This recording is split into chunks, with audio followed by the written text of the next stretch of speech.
Okay, so welcome everyone. Welcome to exam study. Now we are starting with a very new topic, that is pollution. MES syllabus प्रिलिम्सच्या सिलेबसमध्ये आपण pollution आणि pollutant हा एक topic आपल्याला दिला आहे. तर त्याची एक सुरुवात या व्हिडिओपासून आपण करणार आहोत. तर या पोल्यूशन आणि पोल्युटंटच्या संबंधात आपल्याला बघायचे आहेत की कोणकोणतं महत्त्वाचं असं कन्सेप्ट याच्या मागे आहे, कोणकोणते पोल्यूशन त्याच्या मागे वर्किंग आहे, त्याच्या संदर्भात कोणकोणते पोल्युटंट्स असे आपल्याला इथे अभ्यासाचे आहेत. त्याचबरोबर प्रश्नांचे स्वरूप समजून आपल्याला कोणत्या टॉपिकला आपण ॲक्च्युली टार्गेट केलं पाहिजे, कोणत्या पद्धतीने, तर हे सगळ्यांचा आढावा या व्हिडिओ लेक्चर्स थ्रू आपला होणार आहे. त्यामुळे तुम्हाला फक्त एक काम करायचं आहे, बाकीचे सगळे कामं थांबवून आता तुम्हाला फक्त या व्हिडिओकडे कॉन्सन्ट्रेट करायचं आहे आणि मॅक्सिमम काम म्हणजेच या व्हिडिओमधनं देणारी जी पण इन्फॉर्मेशन आणि कन्सेप्ट आहे तिच्या शॉर्ट नोट्स बनवून आपल्या एक शॉर्ट नोट्स एक्झामसाठी रिव्हिजन रेडी करायचे आहेत, एवढं काम करायचं आहे. तर पोल्युशन आणि पोल्युटंटचेच ज्या पद्धतीने आपण इंटरनॅशनल समिट आणि कन्व्हेन्शन्सचे टॉपिक्स बघितले तसे पोल्युशन आणि पोल्युटंटचे आपण आता एक डिटेलमध्ये टॉपिक होतील. आपले साधारणपणे 5, 6, 7 सिरीज व्हिडिओ सिरीज या टॉपिकच्या संबंधात राहतील. जसे टॉपिक कॉम्प्रिहेन्सिव्ह कवर करू तसे तुमचे व्हिडिओ डेफिनेटली अपडेट होतील. तर हा टॉपिक असा आहे की या टॉपिकला आपण शाळेमध्ये वगैरे डेफिनेटली स्टडी केला होता, पण आता एक्झामच्या दृष्टिकोनातून आपल्याला टेक्निकल डिटेल्स वगैरे इथे बघायचे आहेत. तर first of all we have to see की व्हॉट इज एक्झॅक्टली पोल्युशन. तर pollution is defined as an addition or excessive addition of certain materials to the physical environment, that is water, air and lands. म्हणजे काय की एखादी तुमची environment आहे ना. What is environment? Environment is nothing but a collection of biotic and abiotic factors. म्हणजे living आणि non living thing एकत्र जर एका ठिकाणी आपल्याला मिळतात तर त्याला आपण एन्व्हायरमेंट म्हणू. फॉर एक्झाम्पल, एन्व्हायरमेंटमध्ये कदाचित लिव्हिंग बिईंग ॲबसेंटी असतील. इथून पृथ्वीच्या तळापासून जर आपण 100 किलोमीटर आतमध्ये गेलो तर आपल्याला कोणता जीव मिळणार आहे? शक्यतो आपल्याला जीव मिळणार नाही, अजून आपला तेवढा अभ्यास नाही. म्हणजे ती एन्व्हायरमेंट आहे तिथे अबायोटिक फॅक्टर आहे पण बायोटिक फॅक्टर नाही. पण आपण जर अर्थ सरफेस बघितला तर आपण एका विशिष्ट वातावरणात राहतो, म्हणून तिथे अबायोटिक आणि बायोटिक फॅक्टर्स आहे हे आपल्याला दिसून येतं. तर ह्याच्यामध्ये जर अनवॉन्टेड सबस्टन्स काही ॲड झाला तर त्याला आपण पोल्युशन असं म्हणतो. आणि फिजिकल एन्व्हायरमेंट म्हणजे लेट इट बी वॉटर किंवा त्याला आपण हायड्रोस्फिअर असं म्हणू, किंवा एअर त्याला आपण ॲटमॉस्फिअर असं म्हणू, किंवा लँड त्याला आपण लिथोस्फिअर असं म्हणू. म्हणजे काय थोडक्यात हे पोल्युशन डिफाईंड आहे. Less fit or unfit for the life म्हणजे काय होईल, तो एक पद्धतीने आपण म्हणू की एक हजार्ड होईल किंवा it will be not suitable or make life difficult for the organisms, असा म्हणजे पोल्युशन. आता पोल्युटंट म्हणजे काय, तर मटेरियल्स और factors which causes adverse effect on the natural quality of the any component of environment. म्हणजे काय की पोल्युटंट ॲक्च्युली मॅटर्स आहे, पार्टिकल्स आहे जे कशात, जे अनवॉन्टेड आहे आणि ते एक पद्धतीचा दूषित परिणाम किंवा विपरीत परिणाम करतात, म्हणजेच त्याला आपण पोल्युटंट असं म्हणू. For example, smoke from industries and automobiles, chemical from factories, radio substance from nuclear plants of houses, discarded household articles and pollutants. तर एक डेफिनेशन सुरुवात अत्यंत बेसिकपासून आपण करतोय. काही लोकांना ॲक्च्युली शाळेचे दिवस आठवत असतील, पण परत एक्झामच्या दृष्टिकोनातून जायचं म्हणजे आपल्याला स्टिक टू द बेसिक्स राहिलं पाहिजे, म्हणून पोल्युशन्स आणि पोल्युटंटची एक आपण इथे डेफिनेशन बघितली आहे. त्याचबरोबर कॉजेस काय आहे, uncontrol growth in human population, त्याला आपण पॉप्युलेशन एक्सप्लोजन ही असं म्हणतो. पॉप्युलेशन एक्सप्लोजन म्हणजे काय की भारत जेव्हा स्वतंत्र झाला तर स्वातंत्र्यानंतर ॲक्च्युली एक पद्धतीने भारतामध्ये विषम परिस्थिती असल्यामुळे तर पॉप्युलेशन हे वाढण्यास कारणीभूत ठरला. म्हणजे स्पेसिफिकली इयर जर बघितला तर 1921 आणि 1951 ऑनवर्ड्स खूप जास्त पॉप्युलेशन काय होतं आहे, वाढत चाललं आहे. त्याचे कारण विविध आहे, त्या विविध थिअरीज आपल्याला काही इथे तो अभ्यासाचा भाग नाही, पण गरिबी किंवा कमवण्याचे हात वाढवण्यासाठी किंवा एक सामाजिक गरज असण्यासाठी अशा विविध कारणांनी ही पॉप्युलेशन डेफिनेटली आपली वाढत चाललेली आहे आणि म्हणून ग्रोथ इन ह्युमन पॉप्युलेशन हे एक कारण आहे. परत रॅपिड इंडस्ट्रियलायझेशन स्पेसिफिकली की 1991 नंतर आपण LPG हे रिफॉर्म्स आणले, लिबरलायझेशन, प्रायव्हेटायझेशन आणि ग्लोबलायझेशन, आणि यानंतर इंडस्ट्री वाढलं तर त्या प्रोसेसला म्हणतात इंडस्ट्रियलायझेशन, ते हे एक कारण आहे. अर्बनायझेशन म्हणजे आज भारतामध्ये 30% लोक हे अर्बन सिटीजमध्ये राहतात. आता अर्बन एरियाज म्हणजे काय तर तुम्हाला माहिती आहे की 10 वर्षाला आपल्याकडे एक जनगणना अशी एक कार्यक्रम होतो आणि त्या जनगणनेमध्ये अर्बन एरियाज कशाला म्हणतील असं डिफाईन केलेलं आहे आणि तिथे त्या प्रोसेसला अर्बनायझेशन असं म्हणतात. तेही पोल्युशनचे एक कारण आहे, कारण अर्बनायझेशन म्हटल्यानंतर तिथे कन्स्ट्रक्शन, इंडस्ट्रियल ॲक्टिव्हिटी, परत लोकांची आपण म्हणू रेलचेल ही जास्त होते, म्हणून अशा पद्धतीने सुद्धा आपल्याला अर्बनायझेशन पोल्युशनला कारणीभूत आहे. Uncontrolled exploitation of nature and forest fires and radio volcanic eruption, strong winds, तर हे विविध कारण काय दाखवलेत तर पोल्युशन तुमचं जे होत आहे त्या पोल्युशनच्या विविध कारणं आहे. अनकंट्रोल्ड एक्सप्लॉयटेशन ऑफ रिसोर्स म्हणजे ह्याच्या मागे एक थिअरी आहे, त्याला ऑप्टिमम पॉप्युलेशन थिअरी असं म्हणतात. ही ऑप्टिमम पॉप्युलेशन थिअरी म्हणजे काय की तुमच्याकडे जेवढे रिसोर्स आहे त्याच प्रमाणात तुमच्याकडे लोकसंख्या जर असेल तर पोल्युशन फार होत नाही, पण आपल्याकडे रिसोर्सेस कमी आणि भारत तुम्हाला माहिती आहे की हा जगातला दुसऱ्या नंबरला सर्वात जास्त पॉप्युलस असा देश आहे. आणि आता अंदाजेप्रमाणे जनगणनेचा जर तुम्ही ऑफिशियल फिगर बघितली ती 124 आहे, पण लेटेस्ट जर बघितली अंदाज की we have already crossed 130 billion people. तर अशा पद्धतीने 130 कोटी 130 crores of peoples are already there असा अंदाज क्रूड पॉप्युलेशनने आपल्याला येतो. तर हे कारण विविध पॉप्युलेशनला डेफिनेटली आहे, ह्याचा अंदाज तर तुम्हाला डेफिनेटली असेल, पण जस्ट एक हे बघितलं तर आपल्याला अशा पद्धतीने वेगवेगळे पोल्युशन स्टडी करायचं आहे. तर टाईप्स म्हटल्यानंतर आपण नॉईज बघू. ॲक्च्युली नॉईज हा एअरचा सब पार्टच घेतला जातो, पण इथे सेपरेट नमूद केलेला आहे.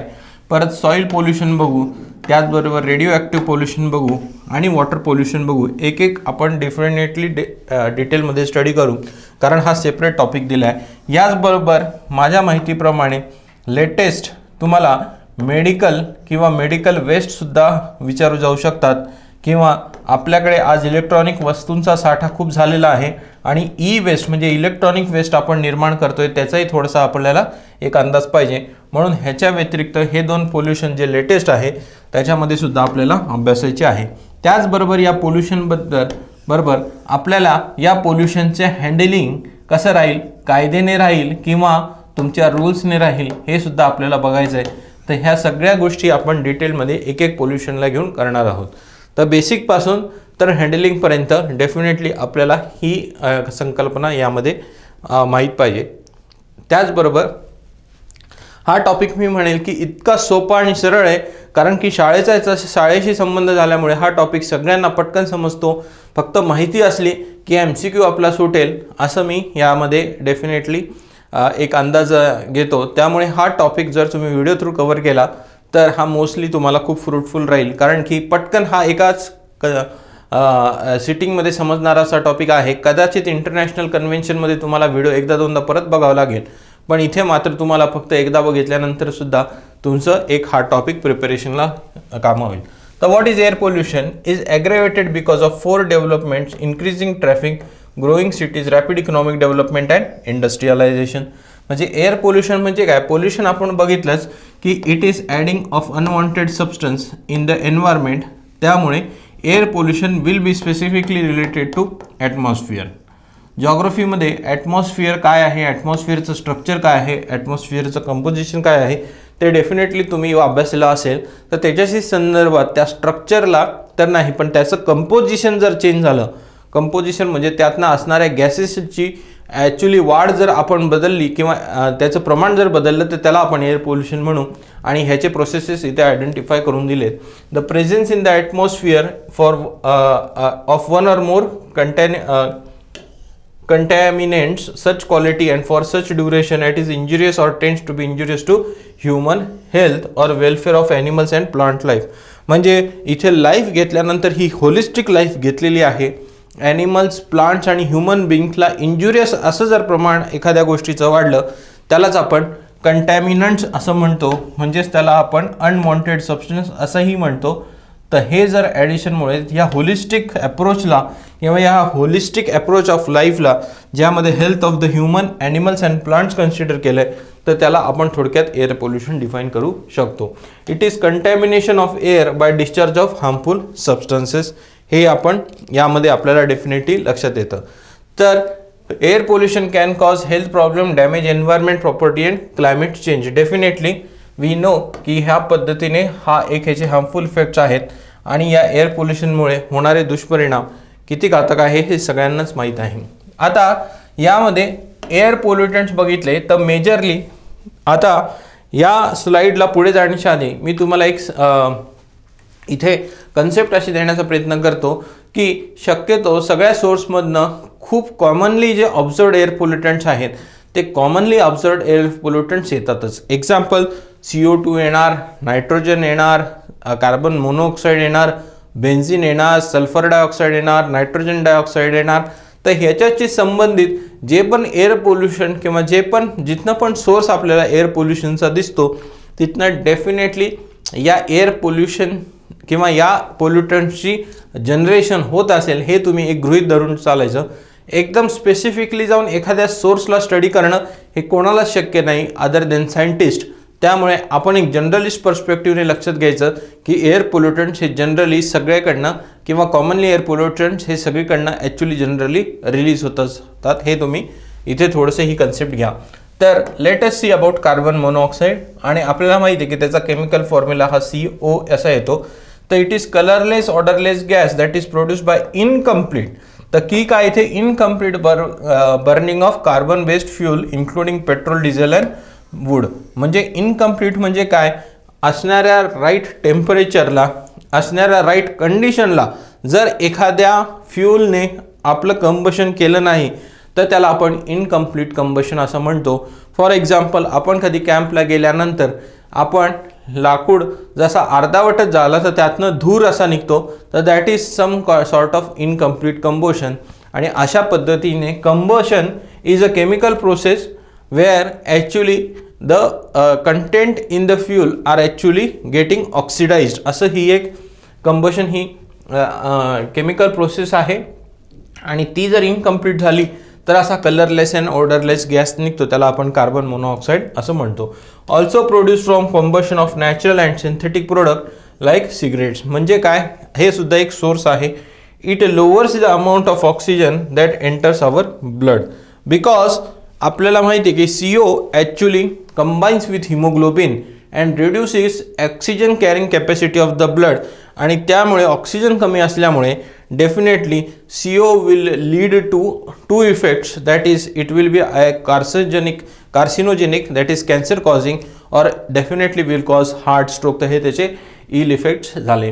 तर सर्वात महत्त्वाचा म्हणजे कार्बन डायऑक्साईड. का बरं सर्वात महत्त्वाचा असा कार्बन डायऑक्साईड आहे, कारण की तुम्ही जर आपलं ॲटमॉस्फिअरिक कंपोजिशन बघितलं तर first is nitrogen, second is oxygen, third is argon gas आणि fourth is CO2 gas. Okay, आता हे 4 गॅस असल्यामुळे या 3चं सोडून द्या, हा चौथा महत्त्वाचा गॅस CO2 का महत्त्वाचा आहे. तुम्हाला माहिती आहे की आपण या पृथ्वीवर जगू शकतो का, कारण या पृथ्वीवर असणारा एक विशिष्ट असं वातावरण आपल्याला मिळालेलं आहे. म्हणजे काय, आपल्याला पृथ्वीचं जर सरासरी तापमान बघितलं, हिमालय, राजस्थानच्या डेझर्ट, सहाराचा डेझर्ट, अंटार्क्टिक, आर्कटिक हे सगळ्या पृथ्वीचं जर आपण एक सरासरीने तापमान बघितलं तसे सरासरीचं तापमान हे 15 डिग्री सेल्सिअस आहे. आणि या 15 डिग्री सेल्सिअसचं तापमान का बरं आहे, कारण की ह्याला गरम ठेवणारा किंवा या पृथ्वीचं वातावरण गरम करणारा जो CO2 गॅस आहे तो हा 15 डिग्री सेल्सिअसचं तापमान काय करतो, मेंटेन करतो.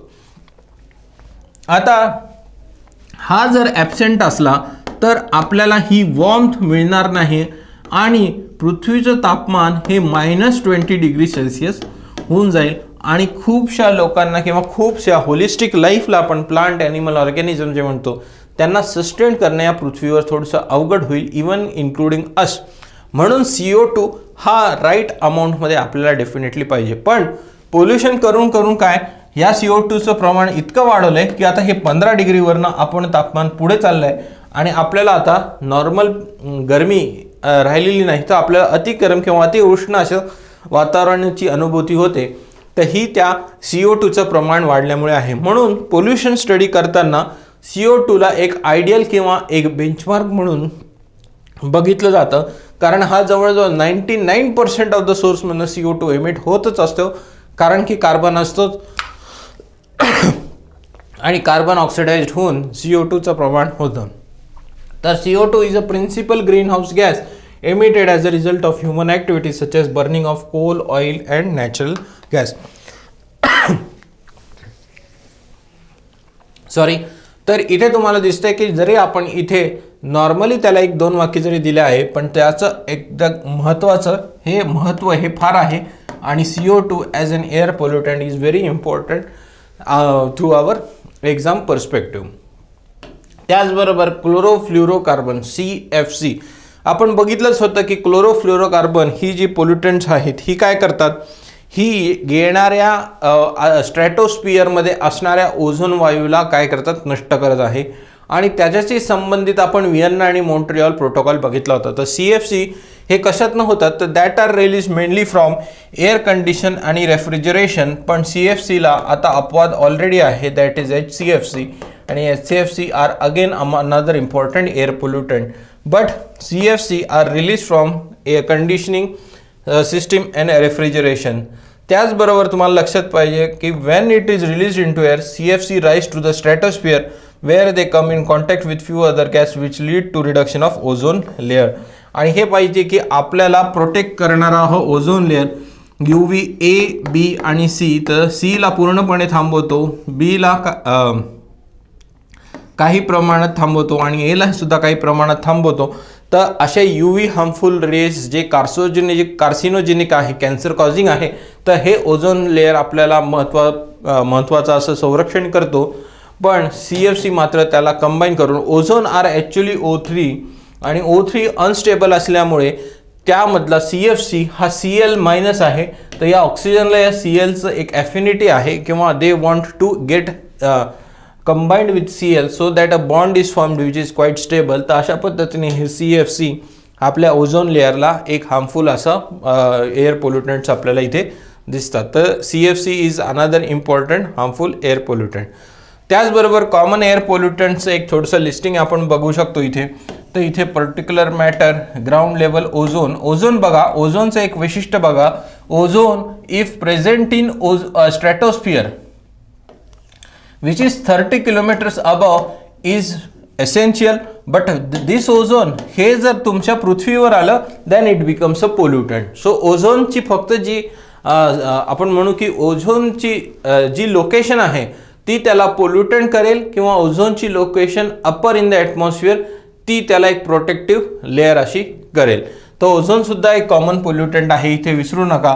Carbon monoxide, nitrogen dioxide, sulphur dioxide हे तुमच्या सध्या ॲग्रिकल्चरमधनं एमिटेड असे महत्त्वाचे एअर पोल्युटंट्स आहे. आणि व्हॉलेटाईल ऑर्गॅनिक कंपाऊंड हे तुमच्या ॲक्च्युली स्मॉग म्हणून आपण एक कन्सेप्ट बघू. त्या स्मॉगच्या कन्सेप्टमध्ये हे VOC म्हणजे व्हॉलेटाईल ऑर्गॅनिक कंपाऊंडचा उल्लेख डेफिनेटली येईल.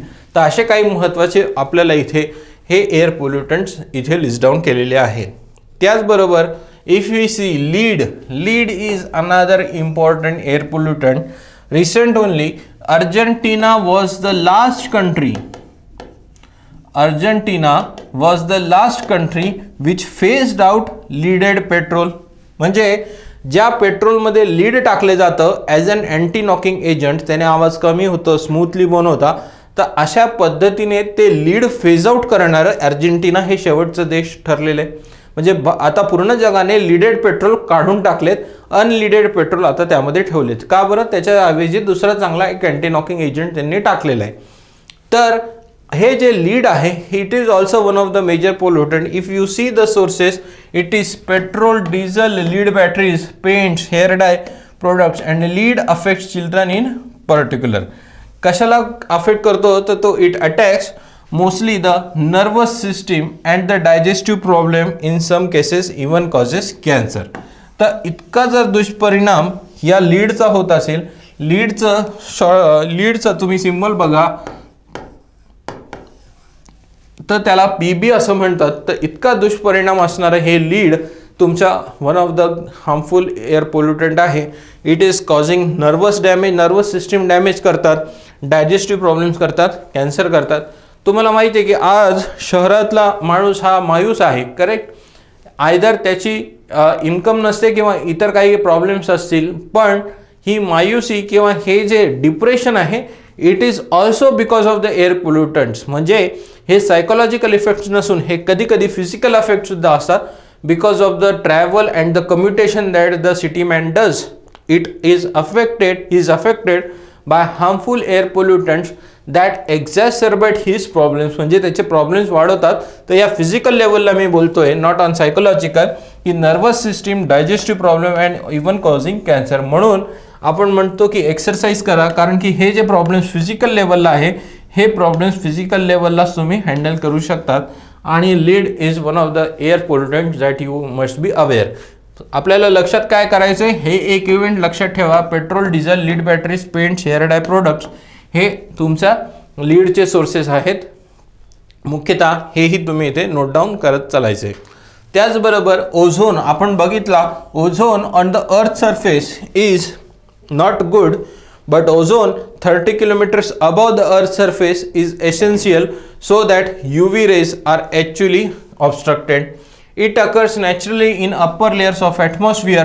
This important gas shields the earth from harmful ultraviolet rays of the sun. We already know. However, at the ground level it is a pollutant with highly toxic effect, increasing greenhouse effect. आता इथे थोडक्यात जर तुम्हाला मला greenhouse effect सांगायचं झाला तर इथे मी थोडक्यात तुम्हाला सांगण्याचा प्रयत्न करतो. जॉग्राफीचा पार्ट आहे तो, पण तरी पण आपण इथे थोडंसं त्याला समजण्याचा प्रयत्न करू. फॉर एक्झाम्पल, हा जर तुमचा अर्थ आहे तर अर्थपासून, सनपासून येणारी ऊर्जा जी आहे ती तुम्हाला शॉर्ट वेव्ह सोलार रेडिएशनमध्ये येते. कशी येते? Short wave solar radiation. एकदा पृथ्वीने ही ऊर्जा ॲब्झॉर्ब केली की पृथ्वी सुद्धा ऊर्जा देते, पण it is in the form of long wave radiation. तर अशा पद्धतीने हे काय आहे, या ऊर्जेचं आपल्याला एक हिशोब किंवा बजेट दिसतो. आता पृथ्वीच्या आजूबाजूला जे तुम्हाला वातावरण दिसतं त्या वातावरणाला ही जी शॉर्ट वेव्ह रेडिएशन आहे, हे वातावरण या शॉर्ट वेव्ह रेडिएशनला ट्रान्सपरंट आहे. It is transparent. आणि या लॉंग वेव्ह रेडिएशनला हे ॲब्झॉर्ब करतं आणि मग आत असं बाहेर सोडतं. लॉंग वेव्ह रेडिएशन म्हणजे पृथ्वीचं वातावरण जे गरम होतं त्या या शॉर्ट वेव्ह रेडिएशनने नाही तर येणाऱ्या या लॉंग वेव्ह रेडिएशनमुळे होतं. आणि तुम्हाला माहिती आहे की पृथ्वीचं वातावरण हे जर पृथ्वीमुळे गरम होत आहे तर म्हणून आपल्याला खालून वर जाताना आपल्याला वातावरण थंड थंड झालेलं दिसतं, कारण की जो ऊर्जेचा सोर्स आहे तो काय आहे, पृथ्वी आहे. आणि as we move away from the source it is actually we are moving away from the heat. आणि हे असं जर तुम्हाला हिशोब बघायचा असेल तर पृथ्वीच्या आजूबाजूला जे वातावरण नॅचरल कंडिशनमध्ये तुम्हाला दिसतं ते नॅचरल कंडिशनमुळेच तुम्हाला काय हे वातावरण किंवा हा हिशोब दिसतो.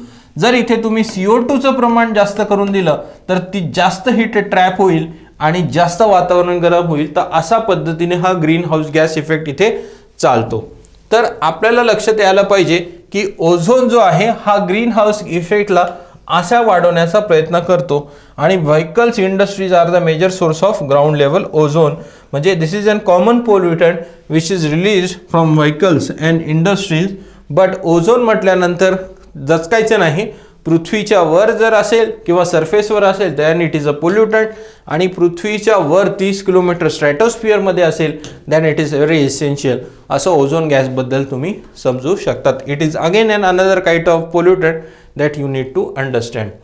अत्यंत महत्त्वाचे असे हे पोल्युटंट आहे पार्टिक्युलेट मॅटर, आणि हे तुम्हाला आज करंट अफेअर्समध्ये अशा विविध नावाने दिसतील. PM 1.0, PM 2.5, PM 10 हे तुम्हाला काय दिसतात, हे पार्टिक्युलेट मॅटरचे तुम्हाला साइजेस दिसतात, आणि या प्रत्येक साईजचा उल्लेख हा कुठून ना कुठच्या सोर्समधून असतो. तर अशा पद्धतीने हे पार्टिक्युलेट मॅटर एक महत्त्वाचे असे पोल्युटंट आहे तुम्हाला म्हणतात समजायचं आहे, आणि त्याला सस्पेंडेड पार्टिक्युलेट मॅटर असं त्याची एक पूर्ण नाव त्याचं राहील. It consists of solid in air in the form of smoke, dust and vapors that can remain suspended for extended periods and is also main source of haze which reduces visibility.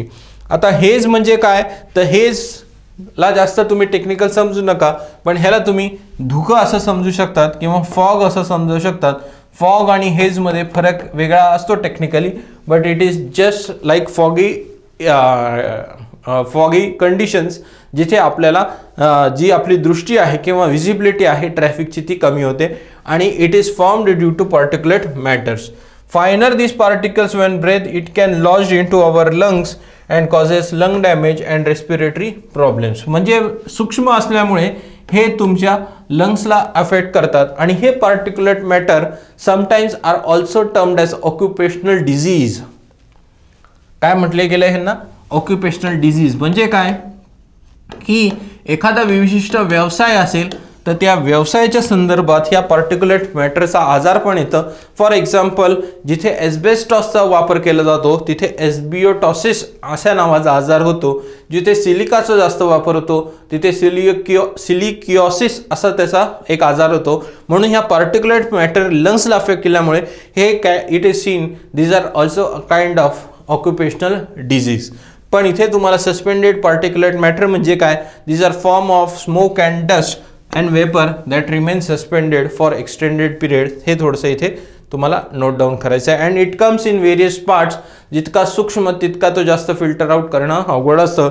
म्हणून कोविडच्या बाहेर सुद्धा पोल्युशनला protect करण्यासाठी pollution mask already आपल्या मार्केटमध्ये आलेले होते, and this were only against the fight of this particular matter pollutants. Then we have sulfur dioxide, very important. It's a gas which is produced from normal burning, that is coal, mainly in the thermal power plants. याचबरोबर NO2 सुद्धा निघतो. असं काही विशिष्ट नाही, पण SO2 ला एक्स्पेशली घेतलं जातं म्हणून आपण तिथे बघितले. Some industrial process such as production of paper and smelting of metals produces sulfur dioxide. It is a major contributor to smog and acid rain. Sulfur dioxide can lead to lung disease. तर इथे महत्त्वाचे मुद्दे आहे. इथे थोडंसं smog आपल्याला माहिती आहे की smoke plus fog is called as smog. तर तिथे स्मॉगचं एक आपल्याला उत्पत्ती थोडीशी सुद्धा बघायची आहे, आणि ॲसिड रेनला सुद्धा उत्पन्न करण्यासाठी तो प्रयत्नशील ठरतो. ॲसिड रेनची जर तुम्हाला कहाणी सांगायची म्हटली तर रेन इज ॲक्च्युली साधा जो पाऊस असतो तो आपला इज स्लाइटली बेसिक, म्हणजे त्याचं pH जो आहे pH level is less than 7, म्हणजे तो थोडासा एक वीक ॲसिडिक असा आहे. पण SO2 आणि NO2 सुद्धा जेव्हा तुमच्या रिलीज होतात तेव्हा ते महत्त्वाचे असे ॲसिड्स फॉर्म करतात. त्याला आपण NO2 मुळे HNO3 म्हणजे त्याला आपण सायट्रिक ॲसिड असं म्हणतो, नायट्रिक ॲसिड असं म्हणतो, आणि slight weaker sulphuric acid that is H2SO4 form होतात, आणि त्याची ॲसिडिसिटी जी ऑलरेडी रेन वॉटरची कमी असते ती ॲसिडिसिटी वाढते, म्हणजे तिचा pH कमी होतो. आशा करतो की मी तुम्हाला हे सायंटिफिक कन्सेप्ट माहीत असतील. तर pH कमी झाल्यामुळे तो 2 ते 3 गेल्यामुळे खूप पद्धतीने ॲसिड तयार झाल्यामुळे then it comes out as acid rain. म्हणून SO2 रिलीज झाल्यामुळे ॲसिड रेन येतो, आणि sulphur dioxide even can lead to lung disease due to breathing as well as formation of smog and will affect visibility. तर अशा हा महत्त्वपूर्ण SO2 किंवा sulphur dioxide पोल्युटंटची एक थोडक्यात माहिती आहे. And it is produced from burning of coal mainly in the thermal power plant. So we should be aware of SO2. त्याचबरोबर we have smog. Term smog was first used in 1905 by Dr. H.A. Des-Voeux. हे तुम्हाला माहित पाहिजे. इथे थोडक्यात तुम्हाला एक fact इथे वेगळा असेल. Smog has been coined from combination of words fog and smog and is condition of fog that soot or smoke that has a soot or smog. म्हणजे काय की जिथे स्मोक तिथे तुमचा स्मॉग दिसेल, कारण की स्मोक प्लस फॉग ह्याने स्मॉग म्हणतात. आता स्मॉग बनायला काही विशिष्ट कंडिशन्स असतात, म्हणजे तिथे तुम्हाला सनशाईन लागते आणि व्होलॅटिल ऑर्गॅनिक कंपाऊंड्स म्हणजेच त्याला आपण कॉमन भाषेत स्मोक असं म्हणतो हे पाहिजे. म्हणजे असा स्मॉग बनण्याची जी शक्यता असते ती शक्यतो इंडस्ट्रियलाइज्ड किंवा अर्बनाइज्ड एरियामध्ये तुम्हाला दिसेल. And it will definitely affect visibility. The photochemical smog is a term used to describe pollution that is result of interaction of sunlight with certain chemicals in atmosphere. For example, volatile organic compound plus upon water vapor, that is fog, in presence of sunlight will actually create photochemical smog. Photo म्हटल्यानंतर you should be aware it is related to sun, कारण photons are associated with sun. So photochemical smog will have essential condition of interaction with the sunlight, and it is again an important pollutant that you should be aware of. त्याचबरोबर moving further, one of the primary components of photochemical smog is ozone. म्हणजे ह्याचं निर्मितीसाठी आपल्याला ओझोनची गरज असते. आणि त्याचबरोबर vehicle emissions containing nitrogen oxide and volatile organic compounds, आणि ते कुठून येतात तर paint, solvent, printing inks and interact with the presence of the sunlight. म्हणजे काय, हे सगळ्या गोष्टी तुम्हाला एक रॉ मटेरियल आहे किंवा या कंडिशन जर प्रिव्हेल्ड होत असतील तर आपल्याला लक्षात येईल की स्मॉग होण्याची शक्यता आपल्याला मिळते. आणि हे गोष्टी कुठे वापरले जातात तर मोस्टली वी आर अवेअर की पेंटिंग, सॉल्वंट्स, प्रिंटिंग इंक्स हे अर्बनाइज्ड गोष्टी आहे किंवा अर्बन एरियाजमध्ये लागणाऱ्या सर्व्हिस प्रोव्हाइडिंग गोष्टी आहे. आणि म्हणून स्मॉगची शक्यता ही तुम्हाला इंडस्ट्रियलायझेशन किंवा इंडस्ट्रियल अर्बनाइज्ड एरियामध्ये तुम्हाला इथे दिसून येते. त्याचबरोबर ground level ozone is formed through complex reaction involving hydrocarbons, nitrogen oxide and sunlight, and is formed when pollutant released from gasoline, diesel powered vehicles and oil based solvents react with heat and sunlight. तर अशा पद्धतीने तुम्हाला लक्षात येईल की ओझोनचं सुद्धा इथे एक फॉर्मेशन आपण दिले which is ground level ozone. Okay, upper level ozone is formed differently. It is just like sharing of bonds, but it is here, it is due to of the pollutants that is present in the urbanized area. And ozone एकदा झाला तर smog होण्याची शक्यता ही असते, हेही आपल्याला यातनं लक्षात येईल.